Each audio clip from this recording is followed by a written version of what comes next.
आई अश्विनी प्रथम दिनी बसते सिंहासनी, होतो जय घोष माऊलीचा। करूया उदो उदो उदो अंबाबाईचा, करूया उदो उदो उदो अंबाबाईचा।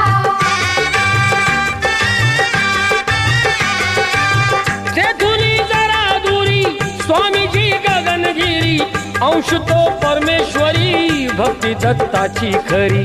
गुहेत स्थान जरी बाजूला खोल दरी, रूपते त्यांचे जणू शिवशंकरा परी। भेटूया त्यांना चला पाहू ईश्वरी लीला, भरे दरबार भाविकांचा। उदो उदो करूया उदो उदो उदो अंबाबाईचा।